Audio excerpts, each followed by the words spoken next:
lunch. All right, now we are live. Cool.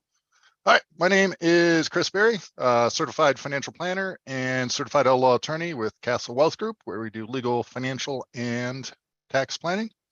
And we do these webinars every week where I just answer questions that are submitted either via email ahead of time, or if you do have a question or something's unclear as I'm talking, feel free to put it into the Q&A.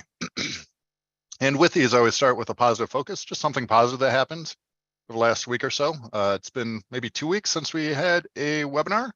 And one of the reasons is my wife's best friend got married, and it was a destination wedding, and I got to tag along, and it was in the Virgin Islands. So I have a little bit of a tan, and it was a great time. So with that, we'll go ahead and get started. Let me share my screen. This button. Oh, Zoom's going to make me download something to be able to share my screen. And now this and this and that. All right. So that looks good. Okay, cool. Again, this is general information. If you want to see specifically how it applies to your situation, make sure to schedule some time for us to chat. So the first question, saw this from Ed Slott. With the Secure Act, any trust older than 2020 should be reviewed if their IRA money going into the trust. We have a legacy trust from 2018. Does that need to be updated? So a couple things. So first, we have the Secure Act. So the Secure Act passed right before the pandemic. Late 2019, became effective January 1st, 2020. And what the Secure Act does is two things. So the first thing the Secure Act does is it pushed back the RMD age. So when you have to take out required minimum distributions from 70.5 to 72. That's not the real reason why they passed the Secure Act. The real reason they passed the Secure Act, because at the time, the country was $22 trillion in debt. And inside of pre-tax accounts, there was $26 trillion inside of IRAs, 401ks, et cetera. So they looked at, well, if I can tax this sooner, that's going to help pay off our federal deficit, which now is actually at $31 trillion just a couple of years later, which is kind of scary. So what they're saying, and the real reason why they passed the Secure Act is prior to that, when a beneficiary other than a spouse inherits an IRA, they could stretch out the taxes over their lifetime. We could do what's called a lifetime stretch.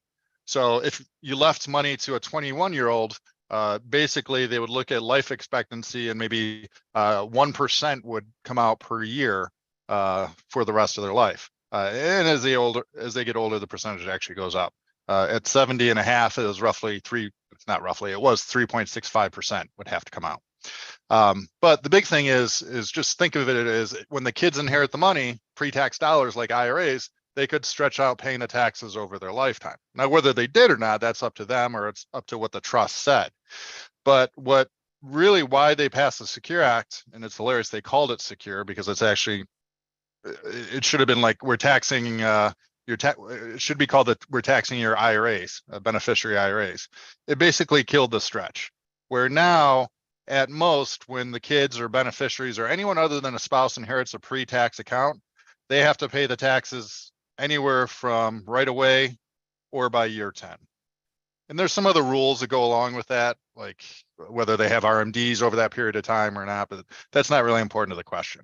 So really what they're doing is saying, okay, we're not going to come after your $26 trillion inside of your IRAs, but when it goes to the beneficiaries, that's when we're really going to say, instead of them being able to stretch it out over their lifetime, no, you're going to have to pay all the taxes by year 10. So the idea was that as the baby boomers pass away, that was going to address the federal deficit. So that really should have been called the Deficit Reduction Act instead of the Secure Act, because this deficit or this act has nothing to do with it. So that's the Secure Act. So now where the trust comes into play, and Ed Slott, I'm a big fan of his. In fact, in my office, I have a picture of him and I together. This is, as he talks about IRAs and trusts, sometimes we have some differing feelings. He's a CPA. I'm a certified financial planner and estate planning attorney.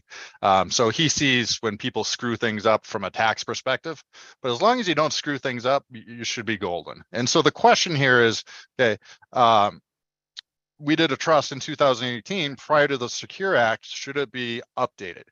If we did the trust, it does not need to be updated because we have language inside of that trust that allows for the full stretch, which used to be for a lifetime, but now it's only 10 years. But not all trusts include that type of language. So if you have a trust done by another firm, then I would suggest you get it reviewed because I don't know if it has the language to allow for the full stretch, which now just maxes out at 10 years. The problem is if it doesn't, then you're stuck on the 5-year time frame. So to answer the question, we have a legacy trust with you, 2018, does it need to be updated? The answer is no, just because of the way that we drafted the trust. So that is question 1. Let me see. All right. Number 2. So when a spouse passes, is the remaining spouse liable for the debt? If a parent passes, are the kids liable? What if utilities are not transferred? Is there any type of timeline? All right. So the key here is understanding that there's 2 types of debt. There's what's called unsecured, and there's what's called secured. And what we're talking about is the debt is secured to something. Easiest answer is like a mortgage. The debt is secured to the house, right? So a mortgage. If we had a car loan, auto loan, it's tied to the car, okay? Versus unsecured debt, the easiest thing here is credit card debt.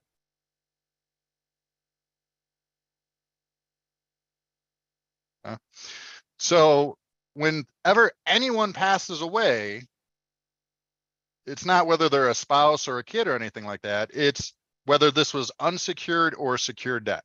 So if it's unsecured debt and both husband and wife or both spouses are on a credit card, then yeah, the surviving spouse is going to be liable because they're also joint on that debt obligation. If it's a credit card, let's say in husband's name, husband passes away, wife is not listed on that credit card, the wife wasn't getting any benefit from that credit card, then that debt is gone. It's unsecured debt. So what they could do is they could try to go after probate or something like that, but it's basically unsecured debt. So the surviving spouse wouldn't remain liable on it.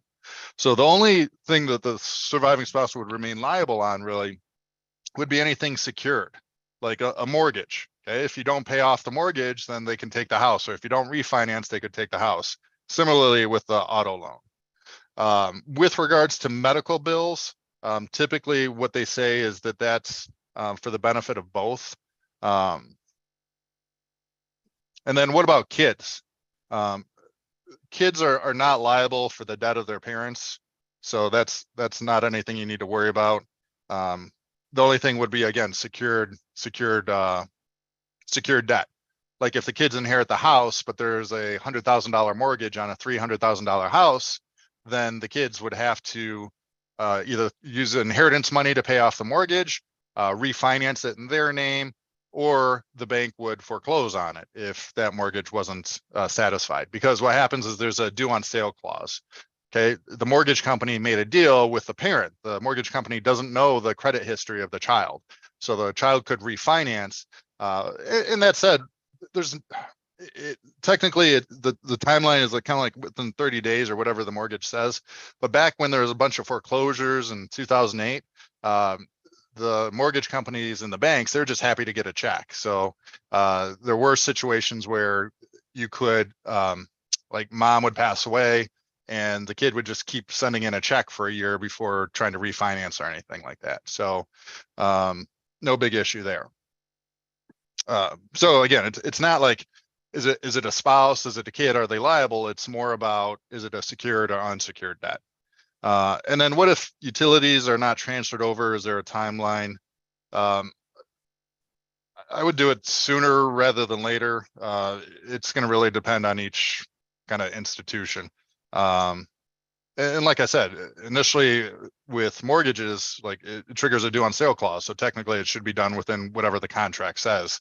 But when we're going through the foreclosure situation, the banks were just happy to get any money. So it's really independent to each of those positions. All right. So that is all for the early questions. Here's another couple questions coming in. This one is I-bonds, which I'm a huge fan of, versus TIPS, which are very similar to I-bonds. They're Treasury inflation protected securities. The big thing with I-bonds is that you can't lose money.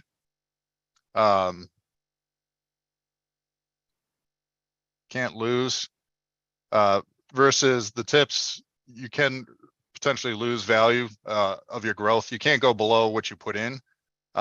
Big thing with I-bonds is that they're fixed for a period of time. So they reset every 6 months. With TIPS, they are not fixed. You can move in and move out at any time. Another big thing with I-bonds is you can only put in $10,000 a year.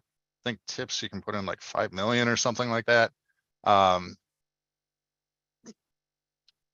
But a lot of people, the big run is on the I-bonds because you get this fixed rate, and right now the fixed rate is so high versus the value of the TIPS. Those could go up and down. So hopefully that was helpful. Let me get that out of the way. All right, here's another one. All right, so here we have mom. She's going into a continued care retirement community. So this is like a Fox Run or Glacier Hills in Ann Arbor, where they have independent living, assisted living, nursing home care, assisted living with memory care, all on one property, basically. So they have and it's called a continued care retirement community. So you move into Fox Run, you have to pay a big deposit. I think it's like 300,000 or something right now. And then the idea is that you remain there. You might transition from the independent living side to the assisted living to the nursing home side, but you're all on one spot. So the question is, if mom is applying to a CCRC where she buys a condo, should she disclose her castle trust funds or just IRAs and other funds outside of the castle trust? Okay, all right. So going into a continued care retirement community, you have to apply. So they want to make sure that you have enough money, that they can get enough money out of you to make it worth it. So in this situation, the client has a castle trust. And the purpose of this is to protect against that nursing home or Medicaid spend down. Right now, like a nursing home cost is about $10,000 to $15,000 per month. Okay. And we have a governmental program called Medicaid that can help pay for the nursing home care. But to qualify for Medicaid, a married couple at most can have $120,000. And then Medicaid looks back 5 years to see if you moved any money around. So the idea is that let's move as much as we can into the castle trust, things like your home, investment accounts, etc. What cannot go in is IRA money because you haven't paid any taxes on it. Now, what we're having conversations with a lot of our clients is, hey, you know what? Do you think taxes are going up or down in the future? Most people say up. Well, if that's the case, let's intelligently, in an intelligent manner, pay the tax and move it into the trust. But let's say we didn't do that and we still have IRA money outside of the trust. What I would do is, if we're trying to apply to this continued care retirement community, you have two things that we're trying to balance. We want to make sure that they see enough money, to allow you to move in. On the flip side, we still want to protect money so that if you're to need Medicaid, you can have funds left over versus you just spend down to that $120,000 or $2,000 asset limit. So I would suggest that if we're trying to apply to that continued care retirement community, ideally, all I would want to show to them is what's inside of the IRA money, and not show them what's inside of the Castle Trust. Now, let's say we don't have enough money inside of the IRA for them to, talking to whoever the administrator there, if they say, hey, I'm not sure if you have enough to move in, then what I would do is utilize that escape hole to move not all of the money out, but enough money so that now you have enough to actually move in. So let's say, you know what, with your IRA money, it looks like you're going to be $100,000 short of what we want to see. And let's say you have 500,000 inside of the Castle Trust. I would just move that $100,000 out, put it back in your name or mom's name. And then now the continuing care retirement community is happy and we still protected as much of the assets as possible. So hopefully that's helpful. All right. 2 more questions came in. With Republicans poised to take the House, will it increase the state tax exemption limit expiring in 2025? Yeah. So what happened was there's the Tax Cuts and Jobs Act. And this runs from 2018, scheduled to run till 2025. So it has what we call a sunsetting provision. And 2 big things the Tax Cuts and Jobs Act did is it lowered marginal tax rates. So think of it as in 2025, taxes across the board are going up anywhere from 4 to 8%. Okay, just taxes across the board. If you're at the 22% tax bracket, it's going to 25 or 28, depending on where you fall. Your 24% tax bracket is going across the board. It's going up. Your 12% is going up. We just know that taxes are going up. Plus, again, so not only do we know taxes are going up because of the Tax Cuts and Jobs Act, but also now we're $31 trillion in debt. So again, I bang this drum a lot, but taxes are one of the biggest risks, but big opportunity. Like right now, we have this range and we're running out of time. The window is closing to look at minimizing taxes. And this is a big Ed Slott thing as well, with the big strategy to be, you know what, let's pull money out of this IRA. I would rather pay a 22% tax now versus in the future in 2025, it's going to be a 25 or 20. So would you rather pay a 22% tax now? I would say yes, versus waiting till 2026 to pay a 25 or 28% or even higher tax because of this deficit, where they already tried to address it through the Secure Act. So that's the first thing, is it affects income tax. The other thing it did is it doubled the estate tax. And the state tax exemption adjusted for inflation in 2018, prior to 2018, was $5 million per person. And with the Tax Cuts and Jobs Act, it bumped it up to 11 million, or really 12 million adjusted for inflation now. Now what's going to happen in 2025 is that's going to drop back down to 5 million adjusted for inflation. For a married couple, you're going from 24 million, which is what it is now during the Tax Cuts and Jobs Act, now to 10 million, again, adjusted for inflation. Okay. So the question is with the elections, with the Republicans poised to take the House, will the increased estate tax exemption expiring in 2025 get extended? So the question is, okay, with the elections, will this not be sunsetted, but just keep on going? I have no idea. Our feeling going into this, looking at the different scenarios, was that probably we're going to have, again, I don't want to get political, at best gridlock until the next presidential election. So really, I think whether this will get extended or not, we're going to have to wait till the presidential election in 2024. And we'll have to see which side wins. And I'll just kind of leave it at that. And then the question is, and will tax rates not increase, rather Social Security and Medicare get cut? And will tax rates not increase, rather Social Security and Medicare get cut? I don't see Social Security getting cut. Too many people depend on Social Security. So I don't think they're ever really going to cut your Social Security. What I think is going to happen is they're going to change how Social Security works for the future generations. But if you're around Social Security age or taking Social Security now, I don't see them ever cutting your Social Security. There's too many people that depend on it.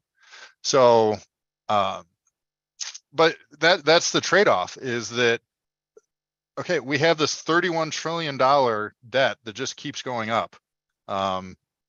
So what is the government going to do? Are they going to cut spending?